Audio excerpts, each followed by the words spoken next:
السلام علیکم ورحمۃ اللہ وبرکاتہ۔ امید ہے تمام طلباء و طالبات خیریت سے ہوں گے۔ آج ہم مطالعہ پاکستان کے لیکچر میں اسلامی کانفرنس کی تنظیم کے بارے میں پڑھیں گے کہ اسلامی کانفرنس کی تنظیم، اس کا وجود کیسے عمل میں آیا اور اس کے کیا کیا مقاصد تھے اور اس کے کون سے اہم ادارے ہیں۔ سب سے پہلے ہم یہ جانیں گے کہ اسلامی کانفرنس کی تنظیم یہ ہے کیا اور کیسے یہ وجود میں آئی۔ دیکھیں، میں نے آپ کو پہلے بھی بتایا تھا کہ پاکستان جیسے ہی وجود میں آیا تو اس کی خارجہ پالیسی کا جو بنیادی اصول تھا وہ یہ تھا کہ پوری عالم اسلام کے جتنے بھی مسلم ممالک ہیں ان کو متحد کیا جائے اور ایک اسلامی بلاک بنایا جائے کہ جس میں تمام کے تمام مسلم ممالک اکٹھے ہوں۔ لیکن پاکستان کے وجود میں آنے کے بعد جتنے بھی عرب ممالک تھے ان کے اندر عرب قومیت پرستی کا بھوت سوار تھا۔ یہ اپنے آپ کو افضل اور بہتر سمجھتے تھے، یعنی اپنے آپ کو پہلے عرب کہتے تھے اور اس کے بعد مسلمان کہتے تھے۔ لیکن جب یہ 1969 کے اندر جب اسرائیلی حکومت نے مسجد اقصیٰ میں آگ وغیرہ جلائی اور مسجد اقصیٰ کے کچھ حصے کو شہید کیا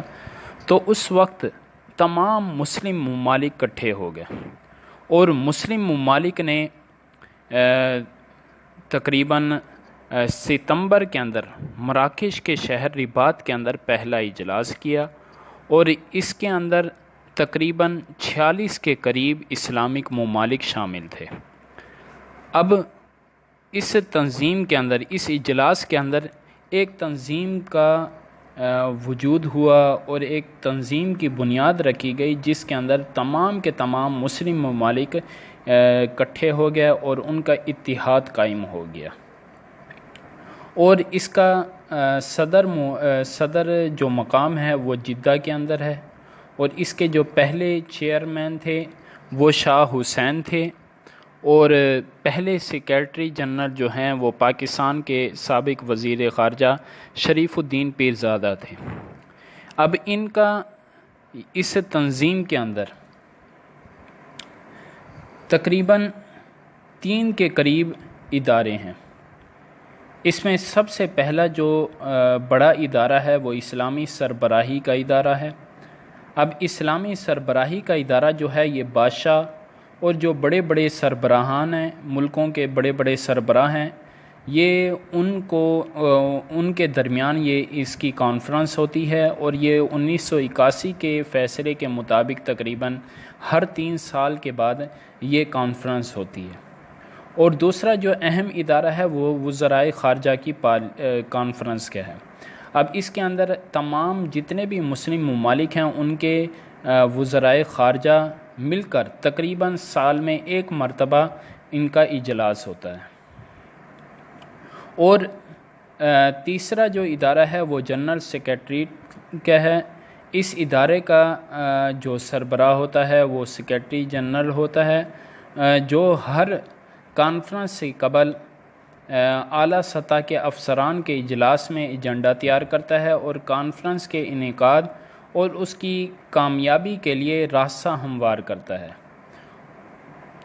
اب اس کے اغراض و مقاصد کیا ہیں، اس کی غرض کیا ہے، کس مقصد کے لیے یہ ادارہ قائم ہوا اور اس کے کیا کیا مقاصد ہیں۔ اس کے کئی مقاصد ہیں، ان میں سے جو اہم مقاصد ہیں وہ یہ ہیں کہ جتنی بھی مسلم ممالک ہیں یا ریاستیں ہیں ان کو طاقتور ظالم بادشاہوں سے اور جو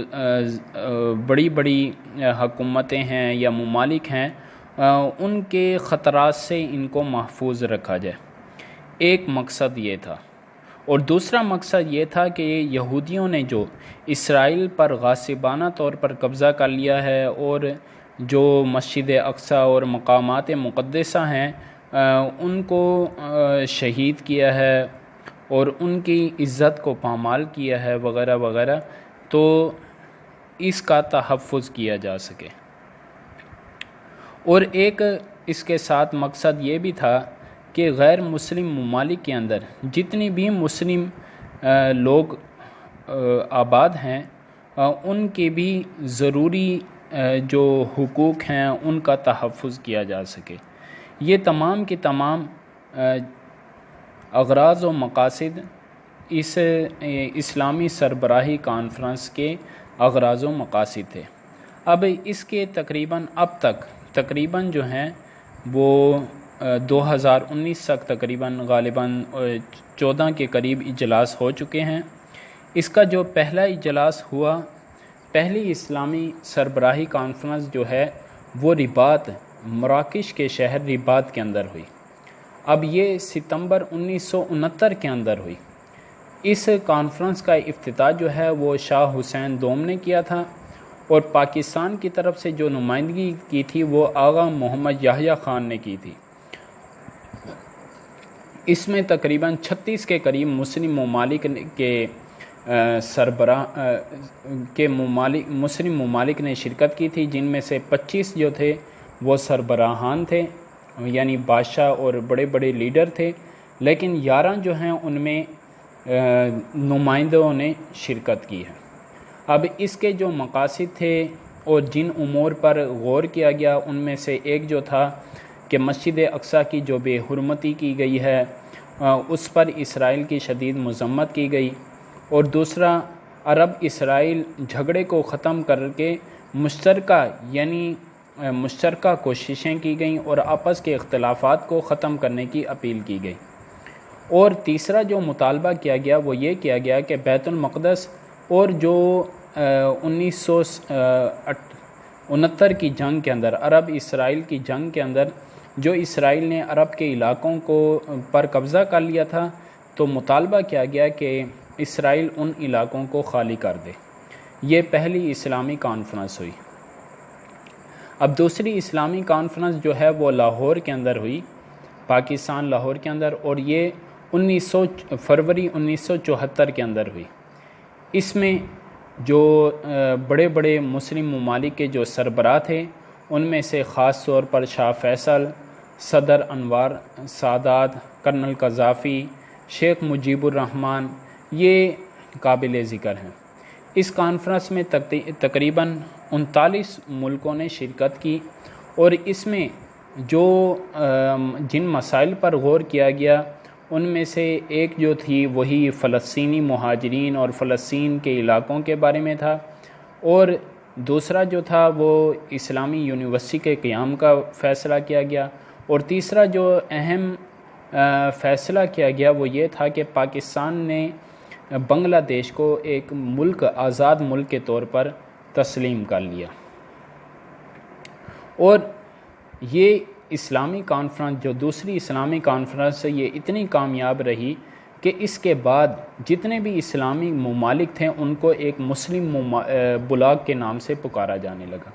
اب تیسری اسلامی کانفرنس جو ہے یہ سعودی عربیہ کے اندر ہوئی، اور سعودی عربیہ کے شہر طائف کے اندر ہوئی۔ یہ 1981 کے اندر ہوئی تھی۔ اب اس میں تقریباً 38 اسلامی ملکوں کے سربراہوں نے شرکت کی تھی، اور اس میں جو اہم فیصلے کیے گئے وہ یہ تھا کہ روس فوری طور پر افغانستان سے اپنی فوج کو نکال لے،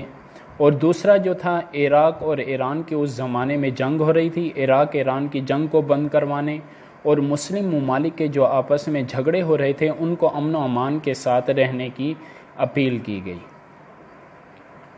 اور تیسری جو ہے اس کے اندر یہ فیصلہ کیا گیا کہ افغانستان کے اندر جو روسی فوج نے مداخلت کی ہے اس کی مذمت کی، اور افغان مجاہدین کی انہوں نے بھرپور حمایت بھی کی اور ان کی بھرپور مدد بھی کی تھی۔ اب چوتھی اسلامی کانفرنس جو ہے وہ کاسا بلانکا، مراکش کے شہر کاسا بلانکا میں ہوئی، اور یہ 1984 کے اندر ہوئی تھی۔ اب اس چوتھے اجلاس کے اندر تقریباً 43 کے قریب مسلم ممالک نے شرکت کی تھی۔ اب اس کے اندر بھی جو اہم مسئلہ تھا وہ یہ تھا کہ فلسطین کی آزادی کے بارے میں بات کی گئی، اور اسی طرح بوسنیا اور یوگوسلاویہ، ان جتنے بھی ممالک ہیں ان کے لیے حقوق کا مطالبہ کیا گیا، آزادی کا مطالبہ کیا گیا۔ اسی طرح کشمیر کے مسئلے کو اقوام متحدہ کی قراردادوں کے مطابق حل کرنے کا مطالبہ کیا گیا، اور عراق ایران جنگ کو فوری طور پر بند کرنے کا بھی مطالبہ کیا گیا۔ اب 5ویں اسلامی سربراہی کانفرنس جو ہے وہ کویت کے اندر ہوئی، اور یہ تقریباً 1987 کے اندر ہوئی تھی، اور یہ کویت کے جو امیر شیخ جابر بن احمد الصباح کی سربراہی میں ہوئی تھی۔ اس کانفرنس میں تقریباً 44 ممالک نے شرکت کی، اور اس کانفرنس میں جو فیصلے کیے گئے ان میں سے اہم یہ ہیں کہ عالمی اسلام کی یکجہتی اور معاشی اور تجارتی شعبوں میں تعاون کو فروغ دیا جائے، وہی فلسطین کے عوام کی آزادی کے لیے مطالبہ کیا گیا، عراق ایران جنگ کے خاتمے کا مطالبہ کیا گیا۔ اس کے بعد 6ٹی اسلامی کانفرنس جو ہے وہ ڈاکار سینگال میں ہوئی، یہ تقریباً 1991 کے اندر ہوئی، اور اس کے اندر تقریباً 24 اسلامی ممالک نے شرکت کی، اور لیکن اس کے اندر عراق نے بائیکاٹ کیا تھا۔ اس میں جو فیصلے کیے گئے وہ یہ تھا کہ کشمیر کے مسئلے کا فوری حل کیا جائے، اور افغانستان کے مجاہدین کی حمایت کی گئی، اور روسی فوجیوں کو افغانستان کے چھوڑنے کا مطالبہ کیا گیا، اور مسئلہ فلسطین میں فلسطینیوں کی آزادی کا بھی مطالبہ کیا گیا۔ 7ویں اسلامی کانفرنس جو ہے وہ کاسا بلانکا یعنی مراکش کے شہر میں ہوئی، اور یہ تقریباً 1994 کے اندر ہوئی۔ اب اس کی جو صدارت کی وہ شاہ حسین نے کی تھی۔ اس میں تقریباً 51 اسلامک ممالک نے شرکت کی۔ اس کے اندر جو اہم فیصلے کیے گئے وہ یہ تھے کہ عالمی سطح پر دہشت گردی کے خاتمے کے لیے کوششیں کی جائیں، اور مشرق وسطیٰ کے مسئلے کا حل کیا جائے، کیونکہ جب روس کو افغانستان کے اندر شکست ہوئی تو اس وقت روس کے اندر جو ریاستیں چلی گئی تھیں، جن مسلم ریاستوں پر قبضہ کیا تھا، جیسے ازبکستان، ترکمانستان، تاجکستان، یہ جتنی بھی ریاستیں ہیں، ان کے مسئلے کا بھی حل کیا جائے اور ان کو مضبوط کرنے کے لیے اقدام کیے جائیں۔ اس کے بعد 8ویں اسلامی کانفرنس جو ہے وہ ایران کے اندر تہران کے اندر ہوئی، یہ تقریباً 1997 کے اندر ہوئی، اور اس کی صدارت جو ہے وہ ایران کے صدر محمد خاتمی نے کی تھی۔ اس کانفرنس میں 53 اسلامی ممالک نے شرکت کی تھی۔ اس میں جو فیصلے کیے گئے وہ یہ تھے کہ مسلمانوں کو آپس میں متحد ہو کر رہنا چاہیے، اور مسلمانوں کے معاشی تعلقات اور آپس میں معاشی تعلقات اور ان کی ترقی کے لیے بھی اقدامات کیے گئے۔ اور اس کانفرنس میں جو ایک قرارداد جو اہم منظور کی گئی وہ توہین رسالت کے حوالے سے کی گئی تھی کہ جو بھی توہین رسالت کرے، یعنی ایسے اسباب کیے جائیں کہ لوگ توہین رسالت نہ کرے، اگر کوئی کرے تو اسے سزا دی جائے، سخت سے سخت۔ اس کے بعد 9ویں اسلامی کانفرنس جو ہے وہ دوحہ یعنی قطر کے شہر دوحہ کے اندر ہوئی، اور اس کی جو صدارت کی تھی وہ قطر کے امیر شیخ حامد بن خلیفہ ثانی نے کی تھی۔ اس کانفرنس میں 56 ملکوں نے شرکت کی۔ اب اس کے اندر جو ہے افغانستان کے اندر جو مجاہدین نے جو حکومت قائم کر لی تھی اس کی حمایت کی گئی، اور خانہ جنگی کے افغانستان کے اندر خانہ جنگی کے خاتمے کے اوپر بھی زور دیا گیا، اور افغان مہاجرین کے لیے فنڈز بھی اکٹھے کیے گئے۔ اور اسی طرح عراق سے کہا گیا کہ وہ اقوام متحدہ کی قراردادوں پر عمل کرے، اور کشمیر کے مسئلے پر بھی مطالبہ کیا گیا ہے کہ کشمیر کا مسئلہ اقوام متحدہ کی قراردادوں کے مطابق پورا کیا جائے۔ اور 10ویں اسلامی کانفرنس جو ہے وہ پترا جائیہ یعنی ملیشیا کے شہر پترا جائیہ کے اندر ہوئی، یہ 2003 کے اندر ہوئی، اور اس کی جو صدارت کی ہے وہ ملیشیا کے وزیر اعظم مہاتیر محمد نے کی، اور اس کے اندر تقریباً 57 ملکوں نے شرکت کی۔ اس کے اندر جو اہم فیصلے کیے گئے وہ یہ کیے گئے